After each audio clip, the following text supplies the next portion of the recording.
Welcome to the Women in Wealth podcast, brought to you by Regina McCann-Hess, a certified financial planner with over 2 decades of experience. This show is for professional women who want guidance in working towards their retirement vision in learning, building, planning, striving for your dreams, and putting the work in now so that you can pursue your financial independence. Hello, I'm Regina McCann-Hess, president of Forge Wealth Management, and welcome to our Women in Wealth series. Today, we're going to talk about year-end planning checklists. It's December, so these are the things that we do at the end of the year. And it's a good way to determine if you need to take any action or if you need to plan something better for 2026. It could be anything as far as reviewing your portfolios, funding retirement accounts, making gifts to your families or some charities, or just uncovering some opportunities to minimize taxes and identify some other potential benefits as well. So we'll start with keeping your investments on track. So you want to look at adjusting or rebalancing your portfolios to make sure your asset allocation reflects your current risk profile. Now, here's a good reason to do that is because we had a really good year on the stock market, and your equity may have gotten a little heavier because we had such a good year. And now is the time to maybe trim that back to make sure you're balanced on the other portions of your portfolio. So that's a real important thing to do. Now, when you're doing that, you do have to also be cognizant of any taxable implications that you're, manifesting by doing that if it's in a non-retirement account. But you also do want to take advantage of taking some of those gains off the table if you can afford that tax bill and just reset your portfolio for the next year. You also do want to be aware of mutual fund distribution dates before making any purchases, or of course, if you're thinking about selling something for a gain, a lot of people forget about the capital gains that come through in mutual funds. They push them out every year at the end of the year. Now, they're not all in December. Some come a little sooner, but a big bulk of them come in December, and they also add to the tax bill most likely. Okay, so those are 2 things there with your investments. Our next topic is going to be identifying opportunities to minimize your taxes. Now, can we completely take your tax bill away? No, because Uncle Sam needs to get paid, but we can look at ways where we can cut it. So one of the things that we'll look at is estimating your projected income for this year and to determine what your marginal tax bracket is, because that'll help you determine whether or not you need to take action on possibly finding some losses in your portfolio, or if you have enough room in your current tax bracket, can you maybe do some other activities or actions that will help you long-term for your strategic planning. So if you're in a low tax bracket, you may want to consider accelerating some income before the end of the year. However, if you're in a higher tax bracket, you may want to consider deferring that income into the next year. You also want to be aware of important tax-related income thresholds. So what is your bracket? Like, where do you fall in that bracket? And do you have enough room on the top or on the bottom? Are you right in the middle of that range? Or are you right on the edge? And then you have to be really, really careful about what you do before putting yourself into the next tax bracket, because some of them are whammies. You go from 10 to 12, that's not a big deal. But if you go from 12% to 22%, that's a big tax bracket jump. So you do want to be careful of that. The other thing you have to be careful of is if you're in a higher tax bracket, you could be worried about that income limits applying to the 3.8% investment income tax, which also could create some higher Medicare premiums and taxation on your Social Security benefits if you're at that stage of your life. So those are things you want to be careful of as well. If it's possible, it's going to be hard after this year, but harvest some tax losses to offset your capital gains, hopefully bringing that tax bill down. If wherever you can do that, that is always a good practice to institute at the end of the year. You also could donate appreciated stock or mutual funds to a charity to avoid capital gains. So if you're going to write a check to them anyway, why not just give them shares of the stock or the mutual funds? So that way you get the full tax deduction, but you don't don't have to get those capital gains on your tax bill. You just hand it over to them, you get the donation, and they worry about the capital gains. All right, so that's a lot of people like that one. You could also look at your retirement accounts and your health savings accounts to see if you have fully contributed to them. Is there an opportunity for you to add more to those accounts and potentially reduce some of your taxable income? The other thing you could do is to accelerate deductions into this tax year if you're planning to itemize deductions on your tax return. And that could be an example that would be medical expenses. I find that a lot of people moving into retirement communities that have the care component added to their bill, that is usually a year where they can get their medical expenses high enough to get that tax deduction. Or if you're unfortunate enough to have a serious medical event in your life, then that's another time that you could use that to offset some of your taxes. Well, actually, to get itemized deductions. Speak clearly, right? Okay, another thing that you could do is to consider an installment sale for large transactions to spread out the capital gains over the next several years. So that's another opportunity. And then if you're expecting a net operating loss for a business, you may want to consider a Roth conversion. Another time to consider a Roth conversion would be, you just retired last year. This is your first year in retirement. You have a considerable drop in income, so it brought you down to a lower tax bracket.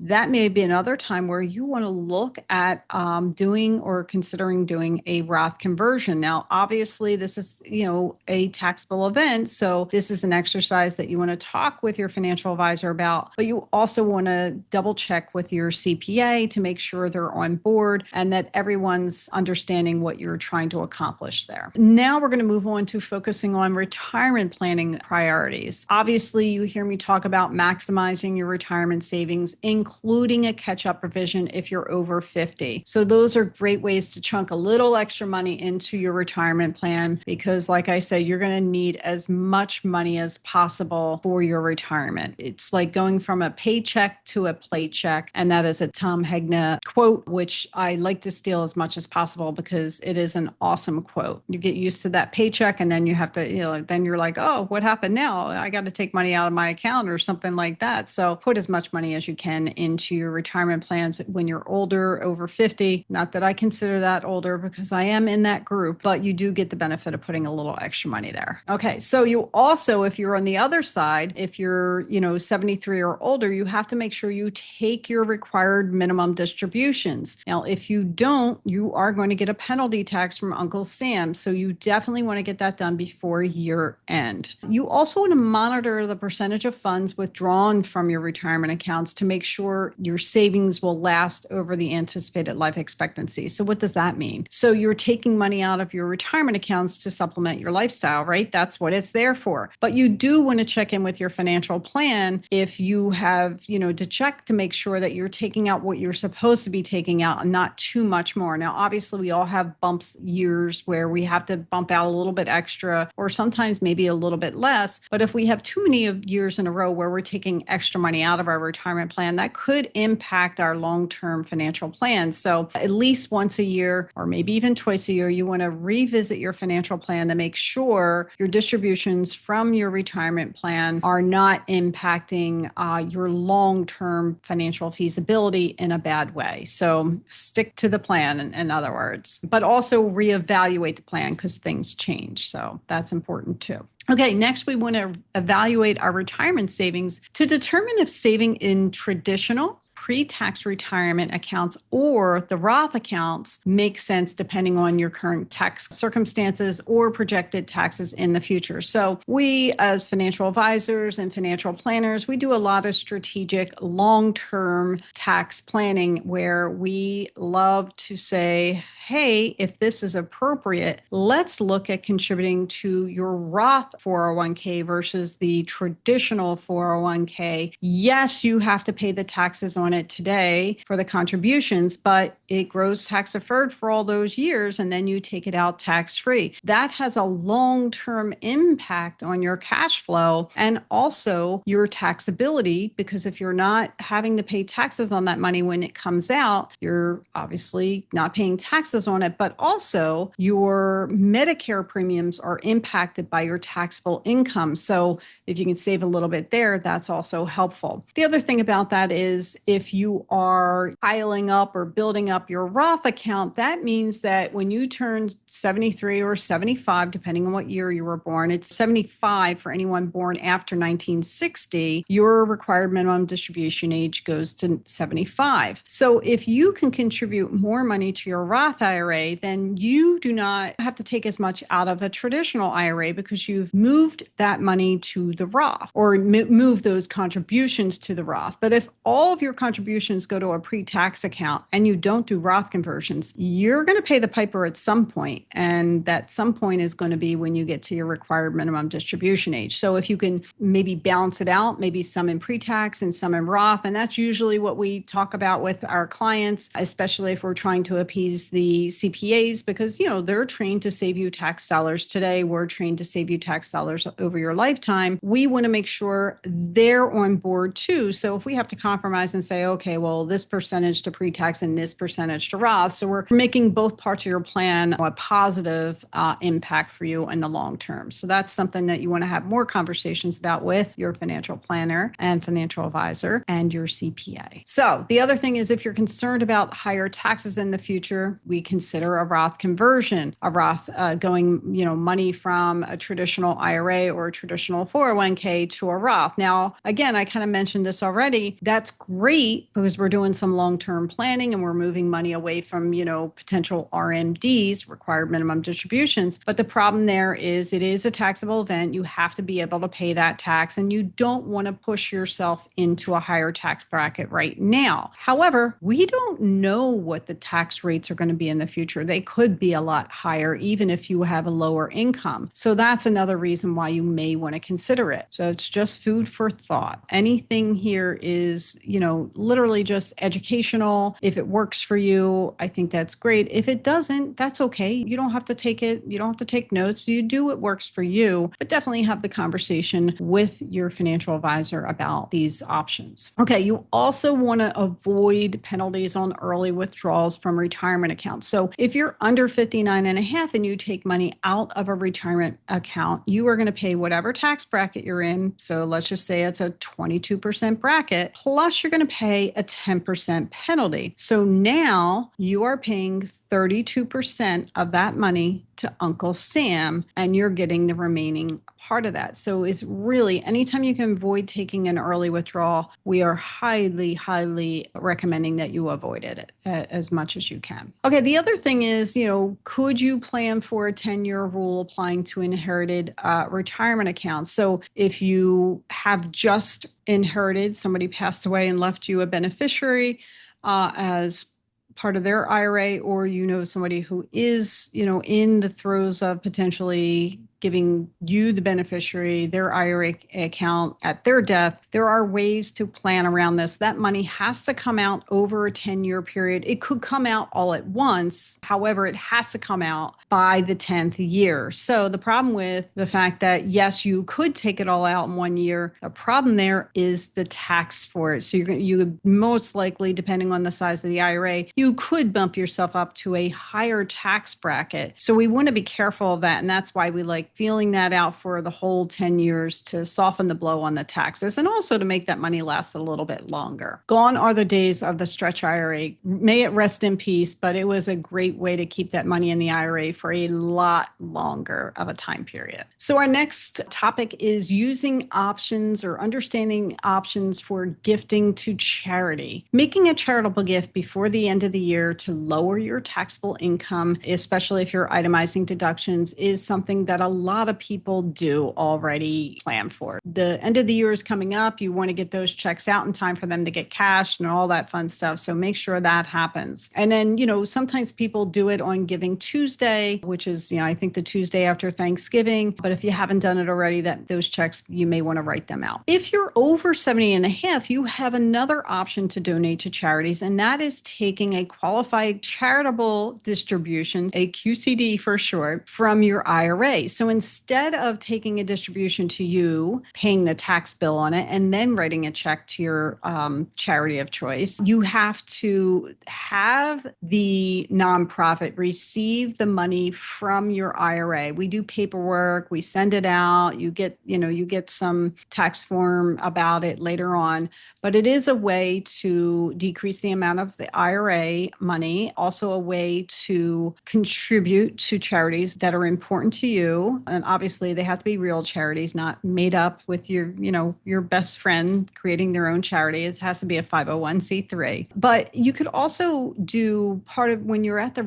required minimum distribution age, you can say, okay, well, say my required minimum distribution is $50,000. Instead of me taking that whole $50,000, I'm going to send $10,000 to my favorite charity, and then I'm going to take the other 40. Or you can do it any way you want. There's no it doesn't have to be all or none type of thing. So a lot of people do that. It's more money than they need. So they're like, all right, well, my contribution to charity is going to come out of my IRA. It's going to save me some tax dollars because I'm not paying taxes on that distribution. Now, the flip side of that is you do not get to write it off because, you're already not paying taxes on that money. So it's still kind of a win. You could also consider donor advised funds to time a charitable tax deduction for this year, while also having the flexibility to decide later which charities receive some contributions. So that's one option as well. You could also lump several years of charitable gifts into 1 year to itemize deductions on your tax return. Obviously, anything that you're doing, you want to retain your necessary documentation